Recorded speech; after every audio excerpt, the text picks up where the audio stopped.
பொய். இப்பொழுதோ கோபமும் மூர்க்கமும் பொறாமையும் உங்கள் வாயில் பிரக்கலாகாத தூஷணமும் வம்பு வார்த்தைகளும் ஆக்கிய இவைகளெல்லாம் விட்டுவிடுங்கள். ஒருவருக்கொருவர் பொய் சொல்லாதிருங்கள். பழைய மனுஷனையும் அவன் செய்கைகளையும் களைந்து போட்டு தன்னை சிருஷ்டித்தவருடைய சாயலுக்கொப்பாய் பூரண அறிவடையும்படி புதிதாக்கப்பட்ட புதிய மனுஷனை தரித்து கொண்டிருக்கின்றீர்களே. கொலோசியர் 3:8-9-10. பொய் பேசுபவர்களை கோயாபெல்ஸ் என்றழைப்பது வழக்கம். யார் இந்த கோயாபெல்ஸ்? 2ஆம் உலகப் போரின் போது ஹிட்லரின் பிரச்சார பீராங்கியாக செயல்பட்டவர்தான் இந்த கோயாபெல்ஸ். 1897 பிறந்த இவர் 8 பல்கலைக்கழகங்களில் உயர்கல்வி பயின்றவர். தத்துவத்தில் டாக்டர் பட்டம் பெற்றவர். சிறந்த பேச்சாற்றலும் எழுத்தாற்றலும் மிக்கவர்.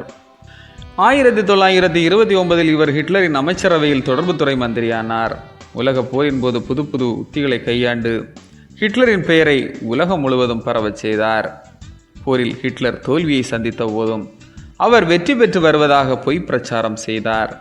இப்படி இவர் செய்த காரணத்தினாலேயே பொய் சொல்பவர்களை கோயாபெல்ஸ் என்று சொல்லும் வழக்கம் உண்டானது.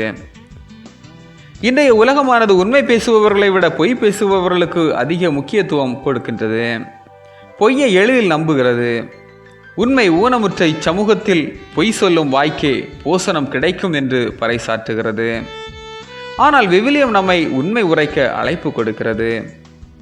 பொய் ஆள்பலமும் பொருள் பலமும் மிக்கதுதான். ஆனாலும் வாய்மையே வெல்லும் என்பது இந்திய நாணய வரிகள் சொல்லும் செய்தி. பொய் போன்ற தீமையெல்லாம் பழமைவாதம் என்பதும் அது களைய வேண்டிய ஒன்று என்றும் நமக்கு திருமறை பகுதி சொல்லி காட்டுகிறது. ஆமென். இந்த நாள் உங்களுக்கு இனிய நாளாக மலரட்டும்.